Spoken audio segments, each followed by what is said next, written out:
Hey YouTube, special episode of A Fat Man's Guide this week. We're in Nashville, Tennessee, where 3/4 of my kids live, and it's Jackson's birthday, and so we came up to do a $350 oil change. If he took this thing to the dealer, it'd be about $350. Thought we'd save him some money, and happy birthday. Jack, say hello to 268 of the most discerning people on YouTube. Hello.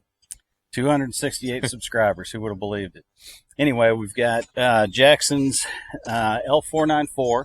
When we bought it, it had about 82.5 on the clock. It's got about 86 now.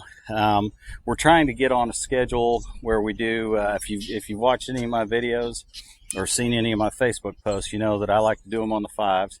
So we bought it at 82. We should have done it at 85. It's 86. We'll catch it at 90. We'll catch it at 95. We'll catch it at 100. So TdV6, same as Donna the Diesel. And we're going to use the extractor with, I brought a little compressor up with me. And so we're going to use the Bilitools extractor that you saw on Donna the Diesel. Pull out the old oil, do a fresh filter, and fill in new oil. We also, while I'm up here, we're going to go ahead and fill up the DEF. So thanks for joining us, and let's get to it. We're going to tackle the easy stuff first. And so we've got the, we're going to top up Jackson's AdBlue. We've got the AdBlue from Atlantic British, and we have refilled it with some local stuff from our AutoZone. And so Jax, over on the left-hand side of the car, it'd be driver for us in the U.S. These things are pretty pricey, but they are unbelievably convenient. Jackson's going to screw it down on the DEF port or the fill nozzle, and then you just push them down, and it looks like he was fairly low. These go a lot quicker than trying to do a funnel and the big 2.5 gallon things. And that's why we like them. Sometimes to get it to go, it gets a little bit airlocked in here. And so pushing down, I'll let up, and then I'll unscrew it a little bit and to give it some air, and then go back down with it. If you've seen my other video on the DEF for the L405, I've found that they do better with more DEF than too little DEF. So it may say, you know, DEF overfilled. That's never really been a problem. DEF being low has caused me some problems. All right, that's probably about all it's going to take, but it's good. We got quite a bit in here. Jackson doesn't drive much, and so that should hold him for a fair amount of time. When I'm putting this back on, I just go hand tight. It seems like through heat cycles, it sort of tightens itself up. Moving on to the oil change part, we are going to go ahead and take the engine cover off. From the front of the engine, coming in, here's the electronic throttle, and then down here we've got the engine filler. It's a 32 millimeter socket. Jackson's going to loosen the oil cap just enough to where it breaks the airlock. It may take a bigger, that's probably good. It may take a bigger, like we're just using a little 3/8, but to break it loose, you might have to use like a bigger, a 1/2 inch or a breaker bar. It's only like 7 to 9 Newton meters, but it is the little rubber O-ring is sometimes gets kind of jammed up. We're also going to loosen the filler cap. All right, so we don't have an airlock. And then we're also going to take off the cap to the tube. Got our Bilitools extractor. We'll go ahead and put that on the ground. Just put this over the top of the extraction pipe. And if you watched my video on the L405, you'll know that the extraction tube is actually lower than the plug, and so theoretically, this should get more oil out. This will get a little bit loud for a while, so probably not going to do a lot of talking.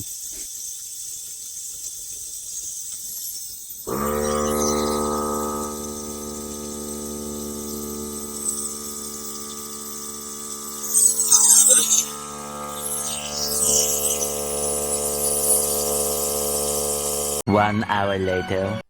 Looking back on it, I should have brought my bigger compressor. This little compressor is just having trouble. We're quite a few minutes into it, and we're at about 3 liters of oil extracted. It's taking quite a while with the tiny compressor to do the to extract everything. So we're going to swap this out, and actually I think we need a cardboard box or a trash bag or something. So just when you're changing out your oil, just check the fins in here, and you can see the dirty oil goes in the outside, and the clean oil comes on the inside. Everything looks pretty good here. There aren't any kind of metal chips. There's no metal at all, which is great. Speaks to a healthy engine. We're using Aftermarket, and I know there's people that are going to have heartburn over that. We change our oil every 5,000 miles. Land Rover does not make oil filters, and so they're getting them from somewhere. They're certainly not getting them from these guys. You know, as often as we change, I think they'll be fine. Just pulling off the O-ring, and we'll put on a new O-ring. We can use old oil for this. There's people that go, "Oh, you need to be using new oil," but this is on the outside. It goes out here, and this should not be touching any of the. The only reason we're doing this is so that it doesn't bind up when we're putting it back in. Might hit it with a little more when we do have the clean oil. Got our new O-ring on and our new filter.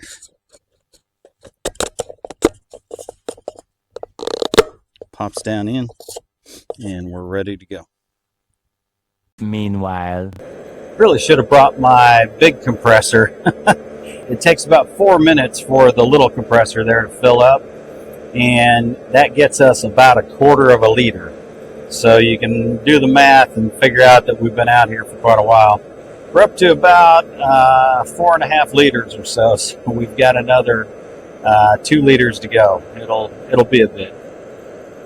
2 hours later. It may be a little hard to hear when I turn on the extractor, but we're down. It's sucking air. You can see that there isn't a whole lot of oil left in here, so I think we're pretty much down to the bottom.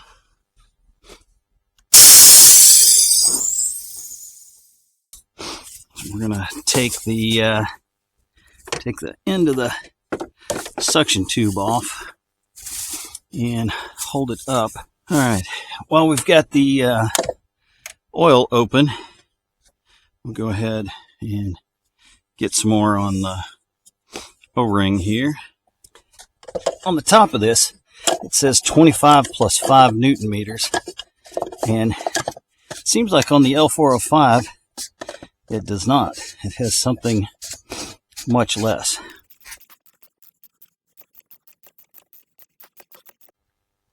All right, so we've got it down at the bottom. Just give it a little oomph, and we should be good. Put a link to this oil, Euro VX. I think I got it off Amazon. It's made for DPF. It's got the low SAPs, and it's 5W40, as you can see. See if we can do this. This poor stuff is so cold, it's like syrup.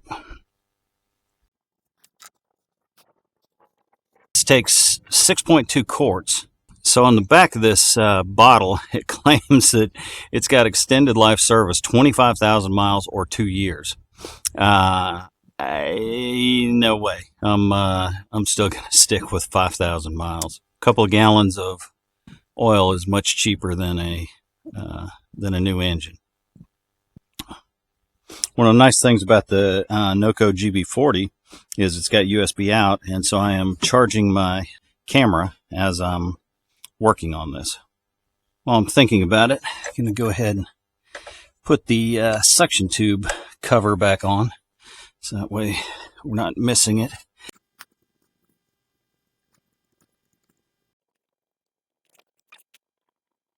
I don't know if you can see that or not, but we're at about halfway between, or we're a quarter of the way down between 3 liters and 2 liters. So we should be good there. Put this on.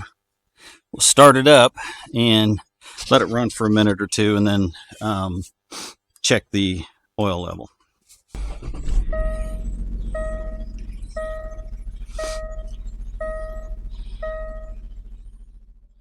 After checking it, we want to check on the dash. According to Land Rover, you're supposed to wait like 15 minutes, and it's got to be on a flat surface and all this other stuff. So hit your cancel button, and we're going to do OK. OK again. OK. All right. So now that we're to the menus, go ahead and do, I think it's a down arrow.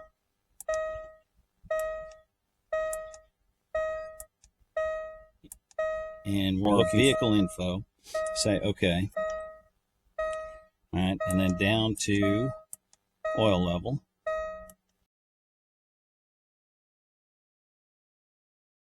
Click that. Well, we've been doing cancel, but you can see that the oil level's right in the middle. We're on a little bit of a hill. If it says oil level not available, just hit the cancel button, the cruise control cancel button a couple of times, and it should show. We'll go ahead and reset the service light. To do that, you turn the car on. You don't start the engine. You just turn the car on. The hood is open and the driver's side door is open. Step on the gas and the brake pedal. Count to 10. Let off.